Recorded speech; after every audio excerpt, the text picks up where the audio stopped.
오늘의 말씀은 호세아 9장입니다.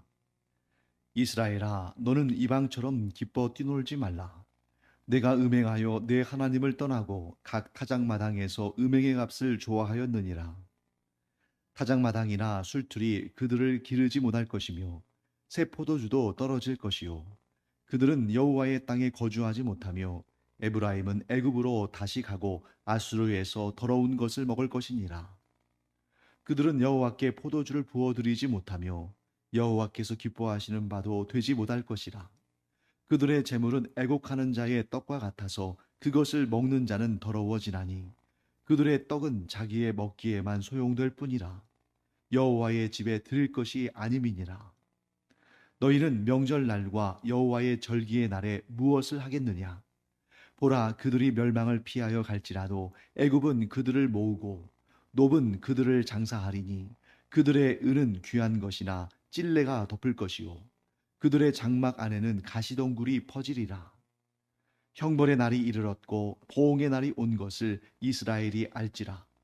선지자가 어리석었고 신에 감동하는 자가 미쳤나니 이는 내 죄악이 많고 내 원한이 크민이라. 에브라임은 나의 하나님과 함께한 파수꾼이며 선지자는 모든 길에 친 새 잡는 자의 그물과 같고 그의 하나님의 전에는 원한이 있도다. 그들은 기브아의 시대와 같이 심히 부패한지라. 여호와께서 그 악을 기억하시고 그 죄를 벌하시리라. 옛적에 내가 이스라엘을 만나기를 광야에서 포도를 만남같이 하였으며 너희 조상들을 보기를 무화과 나무에서 처음 맺힌 첫 열매를 봄같이 하였거늘 그들이 바알부올에게 가서 부끄러운 우상에게 몸을 들이므로 저희가 사랑하는 우상같이 가증하여졌도다. 에브라임의 영광이 새같이 날아가리니 해산하는 것이나 아이 베는 것이나 임신하는 것이 없으리라. 혹 그들이 자식을 기를지라도 내가 그 자식을 없이 하여 한 사람도 남기지 아니할 것이라. 내가 그들을 떠나는 때에는 그들에게 화가 미치리로다. 내가 보건대 에브라임은 아름다운 곳에 심긴 두로와 같으나 그 자식들을 살인하는 자에게로 끌어내리로다. 여호와여, 그들에게 주소서. 무엇을 주시려 하나이까? 아이 베지 못하는 태와 젖없는 유방을 주시옵소서. 그들의 모든 악이 길갈에 있으므로 내가 거기에서 그들을 미워하였노라. 그들의 행위가 악함으로 내 집에서 그들을 쫓아내고 다시는 사랑하지 아니하리라. 그들의 지도자들은 다 반역한 자니라. 에브라임은 매를 맞아 그 뿌리가 말라 열매를 맺지 못하나니 비록 아이를 낳을지라도 내가 그 사랑하는 태의 열매를 죽이리라. 그들이 듣지 아니하므로 내 하나님이 그들을 버리시리니 그들이 여러 나라 가운데에 떠도는 자가 되리라. 이제 호세아 9장은 이스라엘의 죄악에 대해서 심판을 재앙을 선포하시는데 특별히 여러분들이 이제 좀 쭉 이렇게 읽으셨잖아요. 자, 다양한 재앙들이 있고 다양한 심판의 내용들이 있을 텐데 오늘 선포되는 내용은 주로 어느 쪽에 이렇게 집중되어 있습니까? 네. 농사로 비유한다면 열매를 맺지 못하는 재앙이고 사람의 일과 관련된 것으로는 임신하지 못하는, 잉태하지 못하는, 아니 설령 임신하고 아이를 낳아서 기른다 할지라도 그 자식을 빼앗기게 되는 이런 참담한 재앙이 선포되고 있습니다. 자, 먼저 1절 말씀 보실까요? 왜 이런 재앙이 선포되는지를 1절에서 설명하고 있습니다. 이스라엘아, 너는 이방 사람처럼 기뻐 뛰놀지 말라. 이렇게 돼 있는데요. 자, 이방 사람들처럼 기뻐 뛰놀지 말라. 한편으로 보면 이방 사람들은 기뻐하고 즐거워해도 되는데 너희는 그렇게 기뻐하고 즐거워하지 말아라. 이렇게 생각할 수도 있죠. 하지만 그 다음을 보면 의미가 더 명확해집니다. 내가 음행하여 내 하나님을 떠나고 각 타작마당에서 음행의 값을 좋아하였느니라. 자, 어떤 죄입니까? 음행의 죄죠. 그런데 그냥 음행이 아니라 뭡니까? 하나님을 떠나서 우상과 행한 음행의 죄입니다. 그러므로 여기에서 이방 사람처럼 기뻐 뛰놀지 말라는 의미는 어떤 의미가 있냐면 이방 사람들은 다 기뻐하고 즐거워하고 행복해도 너희는 그래서는 안 된다. 이런 말씀이라기보다는 이방 사람들이 어디에서 기뻐 뛰놀았을까요? 우상의 신전에서. 자, 우상신을 섬기는 것과 하나님을 섬기는 것의 결정적인 차이는 뭐냐면 우상을 섬기는 자들은 기뻐 뛰놉니다. 어떻게 기뻐 뛰놀아요? 성적인 그런 음행의 모습으로. 그래서 고대에 그 신전을 이렇게 연구하고 발굴하고 고고학적으로 이렇게 살펴보는 그런 학자들은 예루살렘의 성전 구조와 이방신을 섬기는 그런 이방신전의 구조가 결정적인 차이가 나는 몇 가지 부분이 있다는 것을 밝혀냅니다. 자, 제일 큰 차이는 뭐냐면 자, 예루살렘 성전에는 없는 게 있어요. 뭐가 없을까요? 신상이 없죠. 그래서 다른 이방 족속들이 이스라엘을 쳐들어와서 그들을 제압한 다음에는 이제 고대 전쟁에서의 특징은 신들 사이의 전쟁이잖아요. 그래서 고대 전쟁에서는 어떻게 해야 그 전쟁에 승리했다는 것을 확정적으로 표시하냐면 그 지역에 있는 그 나라에 있는 최고 신의 신전을 약탈하고 무너뜨리고 하는 것입니다. 그 중에서도 하이라이트는 뭐냐면 그 나라에서 섬기는 최고의 신이 있을 거 아닙니까? 예를 들면 블레셋 같은 경우는 바알신 아니겠어요? 그 바알 신상을 끄집어내서 그것을 깨뜨리고 짓밟고 모욕하면서 우리가 이겼다 이렇게 선포하는 것이거든요. 그런데 이스라엘에 침투한 그런 세력들이 이제 뭐 여러 번 승리했을 테니까 예루살렘 성전에 들어가서 제일 놀란 것은 뭐냐면 신상이 없는 겁니다. 이게 말이 되느냐 하는 거죠.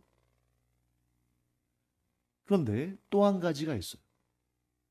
자, 이스라엘의 그 예루살렘 성전에 없는 것 또 한 가지. 그것은 뭐냐면 음란한 행위가 이루어지는 공간입니다. 그래서 우상신을 섬기는 신전에는 반드시 이 우상신을 모신 그 공간 주변으로 여러 개의 방들이 있는데 그 방들의 목적은 뭐냐면 그 우상신을 섬기는 제사장들. 근데 말이 제사장들이고 성경에서 이스라엘의 제사장들에게 하나님께서 명령하신 것은 뭐냐면 성결이었어요. 그래서 이 모든 제사장들은 머리에 관을 쓰는데 그 관 앞에 황금으로 만든 패가 붙이는데 거기에 뭐라고 새기냐면 여호와께 성결, 여호와 앞에서 성결 이런 구절을 기록하게 되어 있습니다. 그러니까 제사장들이 서로 자기는 뭐 거울을 통해서는 볼 수 있지만 일상생활 중에서 돌아다니면서 자기의 얼굴을 막 계속 거울로 보는 사람은 없을 거 아니에요? 근데 모든 제사장들이 그 이마에 그 관 앞에 여호와께 성결, 여호와 앞에서 성결 이런 내용을 써놓으니까 다 자기들끼리 이렇게 보면서 그것을 항상 마음에 새기는 거죠. 반면에 우상신을 섬기는 제사장들은 말이 제사장이지 사실 하는 역할은 음행입니다. 그래서 우리가 성경을 보면 우상 숭배자들에 대해서 어떤 표현을 쓰냐면 창기, 남창 이런 단어를 쓰는데 그것이 비단 영적으로 우상과 음행한다 이런 차원이 아니라 실제로 그것은 당연하거니와 실제로 그들이 그 우상 신전에서 음행을 저지르면서 그것을 그 우상신이 기뻐하고 즐거워하고 그런 모습을 통해서 우상신들이 많은 복을 준다는 겁니다. 그렇게 하는 자들에게.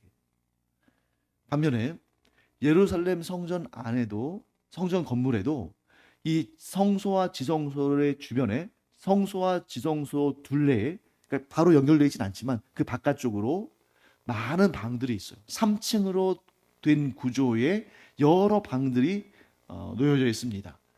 성경에는 그것을 다락이라고 표현했죠. 그 방들의 목적은 뭐냐?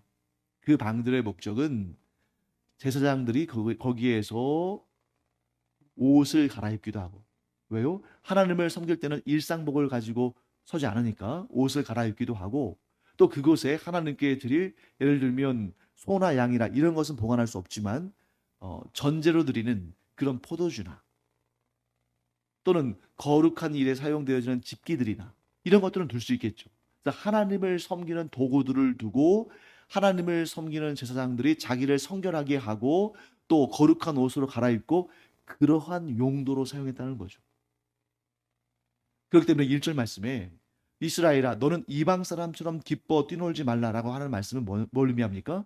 너희들은 우상을 섬기는 자들이 그렇게 마시고 취하고 성적으로 음란한 행위를 하면서 그러한 축제를 벌이듯이 우상신을 섬기는 자들의 그러한 가증하고 음란한 모습으로 그렇게 뛰놀지 말아라 하고 말씀하는 것이죠.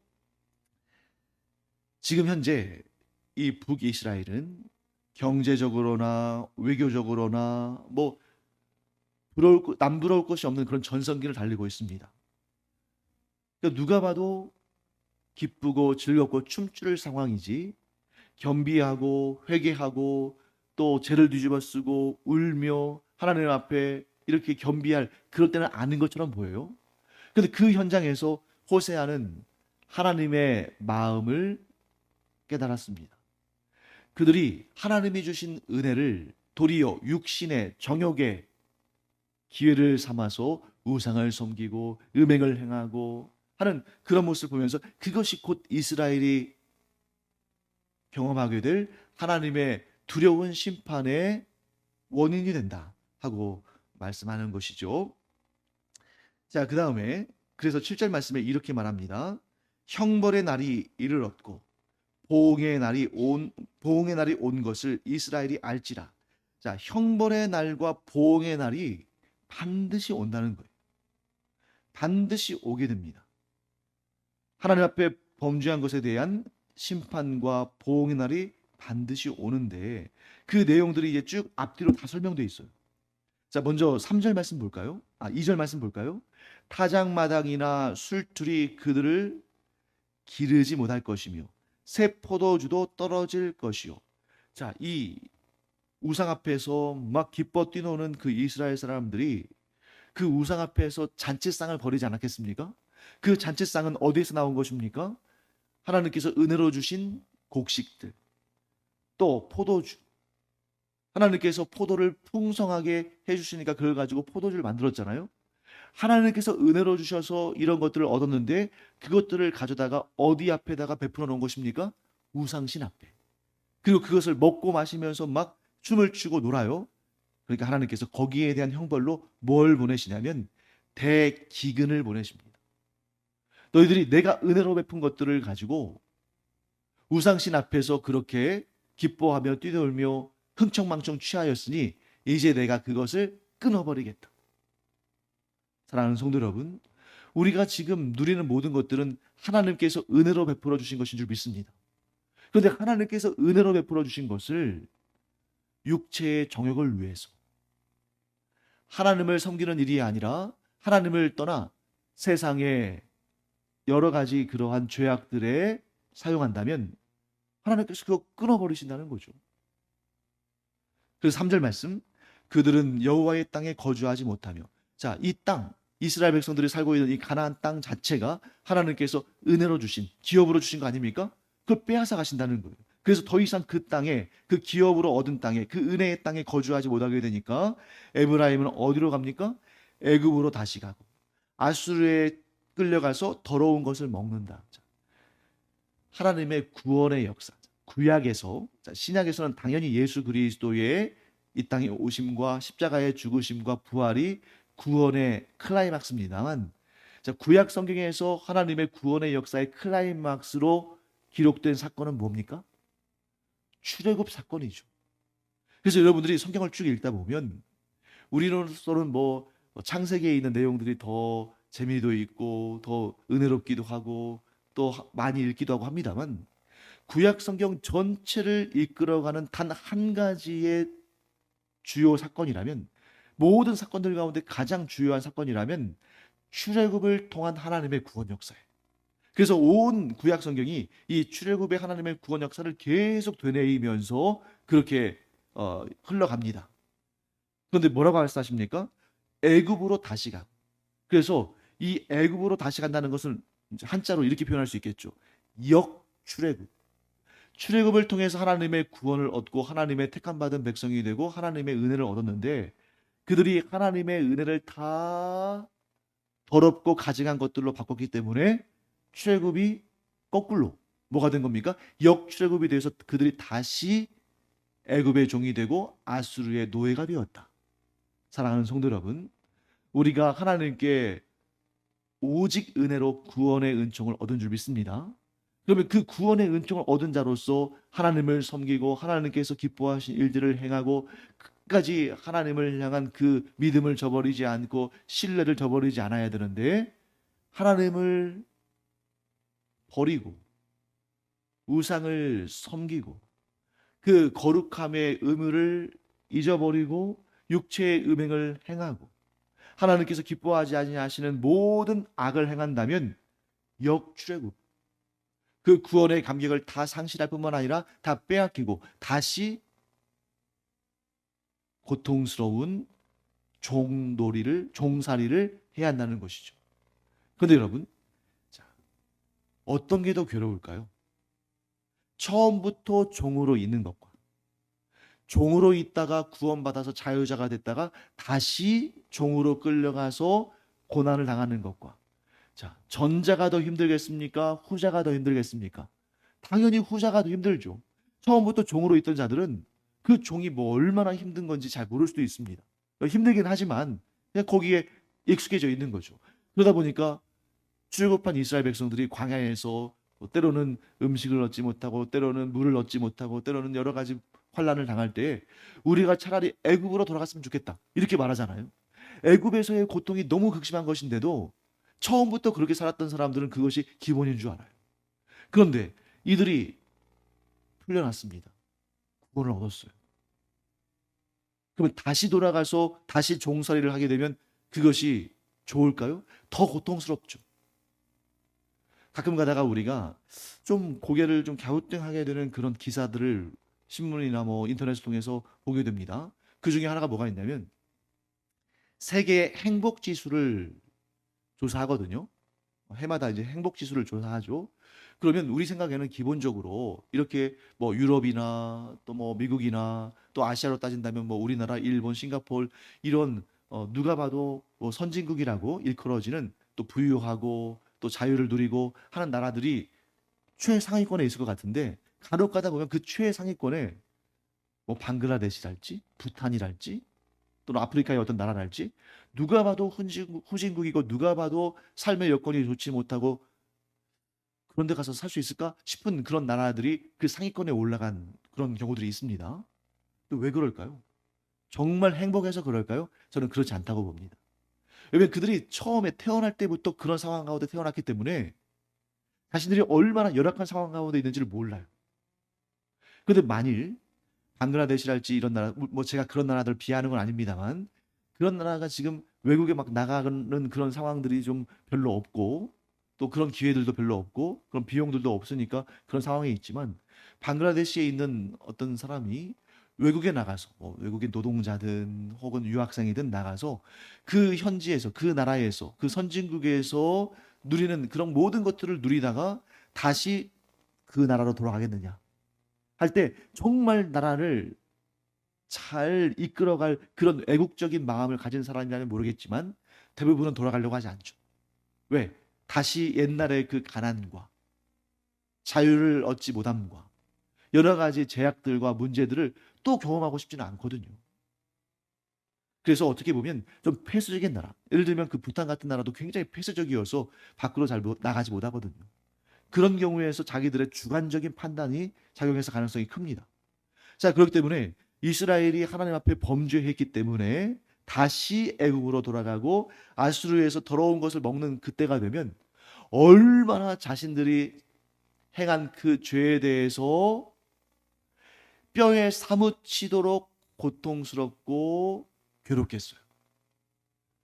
우리가 그렇게 하나님의 은혜를 누리며 그렇게 풍족하게 살며 하나님의 그 주시는 복들 가운데 살았는데 우리가 하나님을 버리고 우상을 섬겼더니 이렇게 역출애굽을 하게 돼서 애굽에서 아수르에서 이런 고통을 당하는구나 하면서 얼마나 괴롭겠습니까?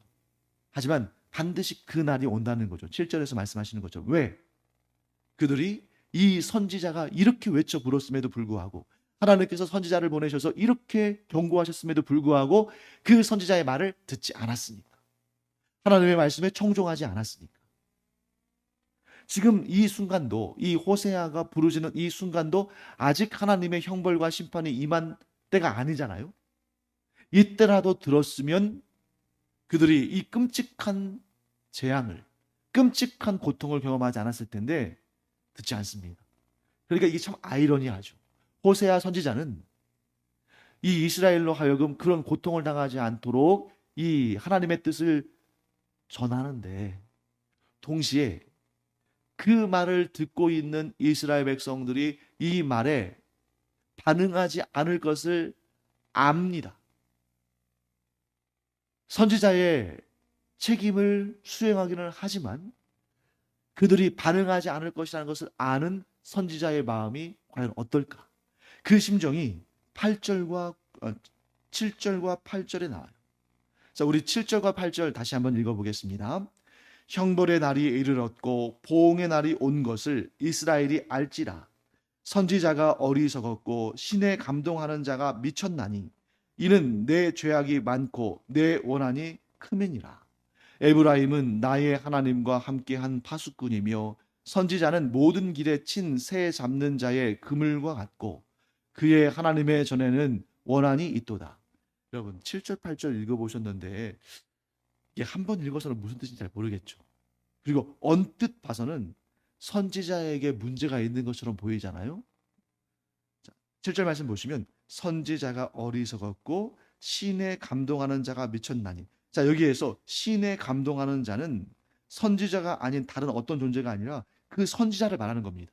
구약 성경의 특징 중에 하나가 뭐냐면, 이스라엘의 문학적 특징 중에 하나가 뭐냐면 똑같은 단어가 반복될 때 뒤에 것은 살짝 바꿔가지고, 그러니까 똑같은 대상이지만 표현을 조금만 달리하는 거예요. 그러니까 여기에서 선지자와 신에 감동하는 자가 서로 다른 존재가 아니라 선지자예요. 그런데 그냥 그것을 앞에는 선지자라고 표현했고 뒤는 신에 감동하는 자. 당연히 선지자는 하나님의 신에 감동해서 하나님 말씀을 대언하는 것이니까요. 그런데 여기서 여러분들 주의하셔야 됩니다. 만약 여기에서 선지자가 선지자들이 라고 표현됐다면 세상의 유혹에 넘어가 버린 거짓 선지자들이라고도 말할 수 있을 거예요. 근데 여기는 어떻게 되어 있습니까? 단수지 않습니까? 그래서 여기서는 선지자가, 신에 감동하는 자가 호세아 선지자를 의미하는 겁니다. 그럼 호세아가 자기가 어리석었다, 자기가 미쳤다 이렇게 말하는 걸까요? 이 번역을 조금 바꾸면 더 의미가 정확하게 전달될 텐데 이 번역은 좀 나중에 바뀔 가능성이 큽니다. 어떤 의미냐면 선지자 호세아가 이스라엘로 하여금 회개하도록 하나님의 말씀을 전했는데 그들은 호세아를 어리석은 자, 호세아를 미친 자로 여겼다는 거죠. 야, 지금 우리가 이렇게 경제적으로도 외교적으로도 군사적으로도 정말 남부러울 것 없이 이렇게 풍요롭고 안전하고 지금 최전성기를 구가하고 있는데, 북이스라엘의 여로보암 2세 때였죠. 우리가 역사상 최전성기를 지금 경험하고 있는데 무슨 하나님의 심판을, 재앙을 선포하느냐? 너 미친 거 아니냐? 이렇게 했다는 거예요. 그리고 뭐라고 합니까? 내 죄악이 많고 내 원한이 크민이라. 자, 이스라엘이 선지자들에게 이렇게 호세아 선지자에게 이렇게 반응한 것은 곧 하나님께 그렇게 반응한 것인데 그것이 너의 죄악이다. 그리고 내 원한이 크민이라. 네가 하나님의 말씀을 전하는 호세아에게 원한을 품었다. 즉 선지자를 미워했다. 그것이 죄가 된다는 거죠. 자, 그 같은 맥락에서 8절을 볼까요?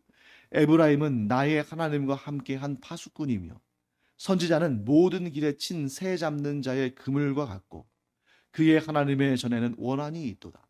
이것도 참 무슨 말씀인지 이해하기 힘들죠. 자, 에브라임은 나의 하나님과 함께한 파수꾼이며,